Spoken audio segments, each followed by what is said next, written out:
प्रभु ने किसी भी काम के लिए खुद को जिम्मेदार माना।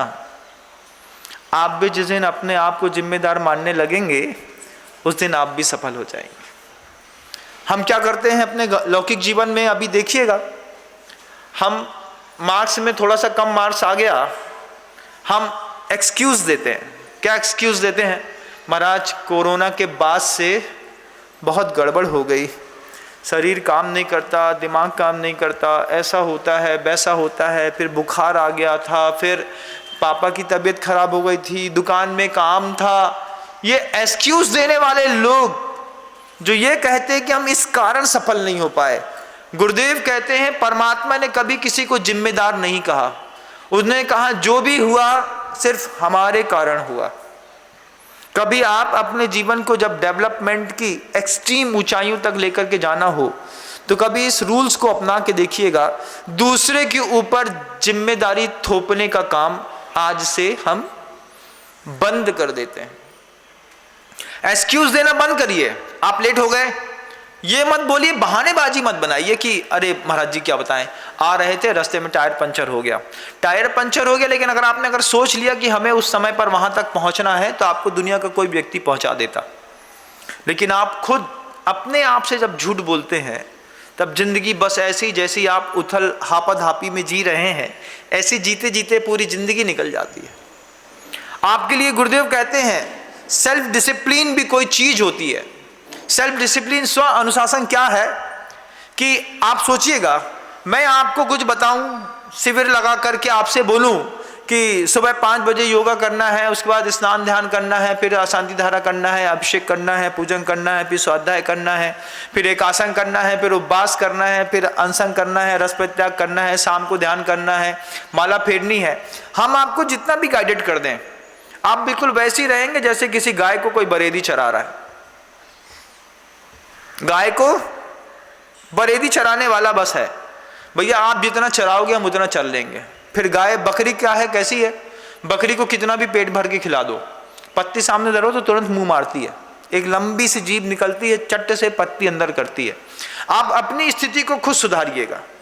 कैसे सुधारना है मुझे महाराज? सिर्फ 10 दिनों में, लेकिन भूमिका आज से बनाइए। क्या? सेल्फ डिसिप्लिन, स्व अनुशासन की शक्ति क्या मायने रखती है? अगर आपको बताऊं कि ओलंपिक के खेलों में, जब कभी भी ओलंपिक के खेल 5 सालों में शुरू होते हैं, तब आप देखिएगा कि एक गोल्ड मेडल जीतने के लिए आदमी को कितनी मेहनत करनी पड़ती कि नहीं? भारत कांस्य पदक लेकर के आ गया, रजत पदक लेकर के आ गया। अरे जैगवार BMW से लेकर के मुख्यमंत्री ने उसको जो है एक फैक्ट्री गिफ्ट कर दी, किसी ने जमीन दे दी, किसी ने कुछ कर दिया। एक कांस्य पदक लेकर के आए और कांस्य पदक के लाने वाले लोगों को इतना ज्यादा बहुमान मिल रहा। एक सिल्वर मेडल लेकर के आ गए मुक्केबाजी में, चाहे किसी भी चीज में। जितने खेल होते हैं सब में पार्टिसिपेट करते हैं आप, ऐसा नहीं कि एक आध खेल में करते हैं, लेकिन जिसमें सक्सेस हो जाते हैं मात्र उसमें आपको दुनिया को दिखाया जाता है। उसमें भी बड़ी काला रुचि करी जाती है। हमारे हरियाणा का, हमारे पंजाब का, हमारे मध्य प्रदेश का व्यक्ति ओलंपिक के खेल में एक कांस्य पदक लेकर के आ गया। कांस्य पदक क्या है? कोई बहुत बड़ी चीज है? नहीं है। लेकिन ओलंपिक के खेल में जब कंपटीशन होता हो तब बड़ी चीज दिखाई देती है, छोटा सा कांस्य पदक भी। लेकिन सेल्फ डिसिप्लिन की वो कहानी माइकल फेल्प्स से सीखिएगा। 2002 में जिसने संकल्प किया इस बात का कि मुझे 2008 के होने वाले ओलंपिक में गोल्ड मेडल लेकर के आना है। कभी आप YouTube पे भी गूगल में सर्च करेंगे तो मिल जाएगा। माइकल फेल्प्स ने 2002 में संकल्प किया और उसका कोई कोच नहीं था, वो खुद का कोच खुद बना। खुद का कोच खुद बन करके उसने 2002 से लेकर के 2008 तक प्रैक्टिस करी। जहां आपको एक कोच चाहिए, सुविधाएं चाहिए, संसाधन चाहिए, दुनिया भर की चीजें चाहिए, वही माइकल फेल्प्स ने एक अपने सेल्फ डिसिप्लिन के चक्कर पे पढ़ करके खुद नियम बनाता, खुद नियम को पालन करके आगे बढ़ जाता, फिर आगे बढ़ जाता, फिर आगे बढ़ जाता। रोज उसने अपने लिए खुद रेखाएं खींची और रोज अपनी रेखाओं को खुद उसने जीता। परिणाम क्या निकला है आप गूगल से पूछिएगा। एक साथ 8 गोल्ड मेडल लेकर के एक बार में वो विजेता खड़ा हो गया। 8 गोल्ड मेडल ओलंपिक में एक ही आदमी ने, बिना कोच के, बिना संसाधनों के। कैसे जीता? सेल्फ डिसिप्लिन बहुत बड़ी चीज होती है। जितने भी दुनिया में सेल्फ मुनि महाराज होते हैं, इनके अंदर भी सेल्फ डिसिप्लिन हमेशा ग्रोथ करता रहता है। तुम सहारा दोगे इसलिए हमारा चलेगा, तुम ब्रह्म हो। जब लोगों का भ्रम टूटता है तो फिर ऐसी बातें कहते हैं, हमारे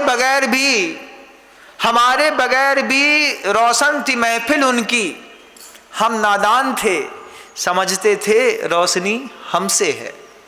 लेकिन जिनकी लाइफ स्टाइल में सेल्फ डिसिप्लिन होता है, वो ये एक्सक्यूज नहीं देते कि तुम नहीं आए तो मेरा काम बिगड़ गया, मेरे पास पेन नहीं थी, लाइट नहीं थी, एसी नहीं था, बुक्स नहीं थी, कुछ नहीं था। लाने वाले तो अपने आप को खुद का कोच बना करके 8 गोल्ड मेडल माइकल फेल्प्स ने एक बार में लेकर के आ गया। कभी आप सोच सकते हैं, कभी आपकी इतनी इच्छा शक्ति है, सोच सकते हैं कभी कि इतनी साधना जैसी एक दिगंबर साधु करते हैं और खुद के अपनी साधना से खुद को चमित करके बहुत सारी रिद्धियों के स्वामी बन जाते हैं।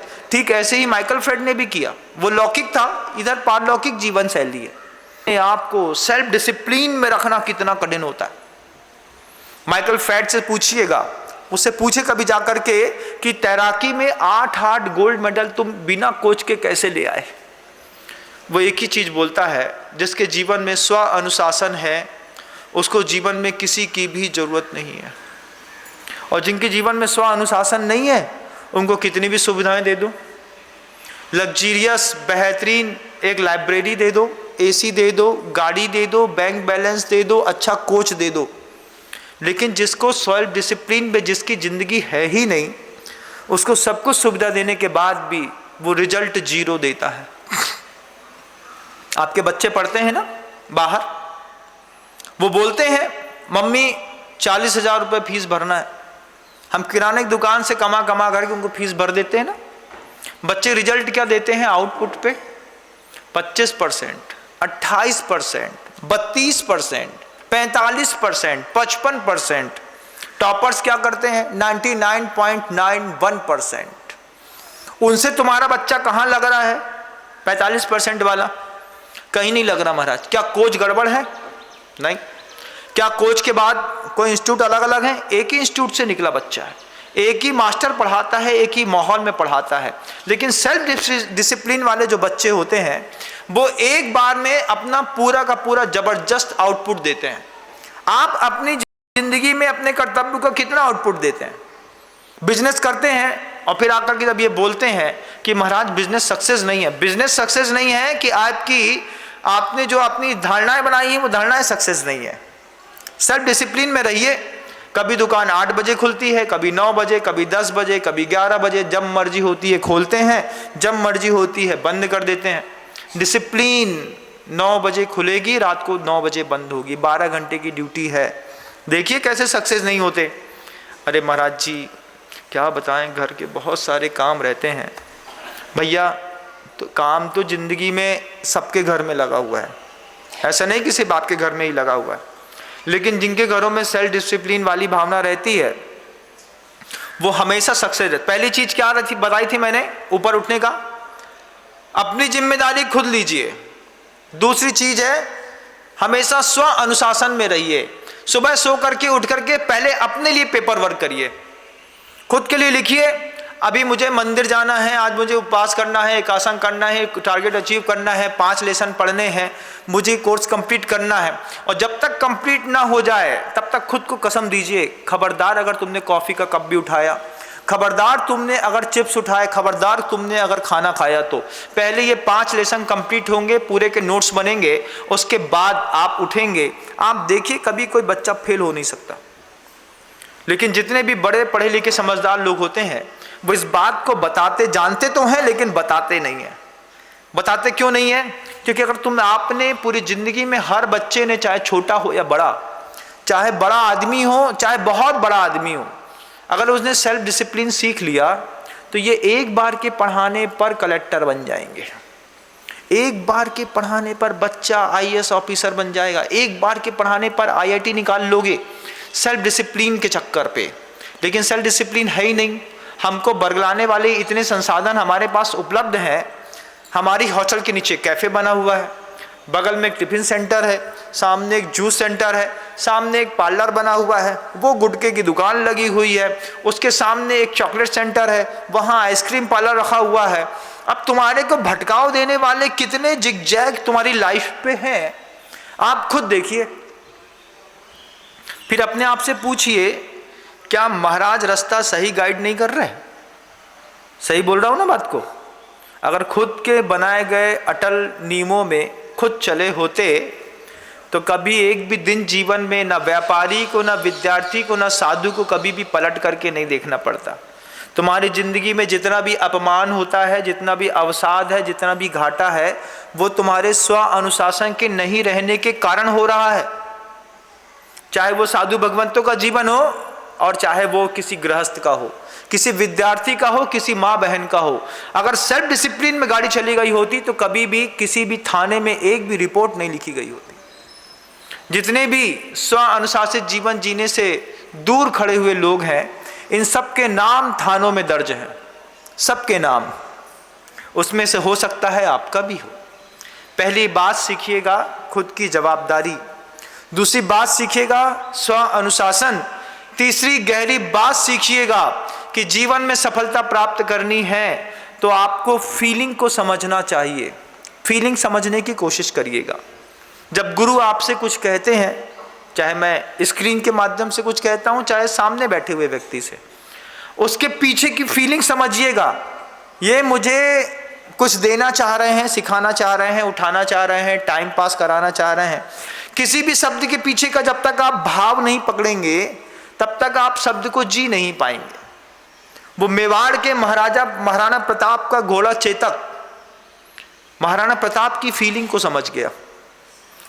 महाराणा प्रताप दलदल में शत्रु के बीच में फंसे थे, चेतक कूद करके बचा करके उनको उठा करके यहाँ से वहाँ तक ले गया। महाराणा प्रताप ने सोचा कि ये अंग्रेज पीछे लगे हुए हैं, ये अगर इस नदी को पार नहीं किया तो ये अंग्रेज निश्चित रूप से मेरा वध कर देंगे। जितनी देर में महाराणा प्रताप ने सोचा, उतनी देर में महाराणा प्रताप के दोनों पैर के बीच में फंसा हुआ चेतक समझ गया कि मेरा महाराणा मुझसे क्या चाह रहा है।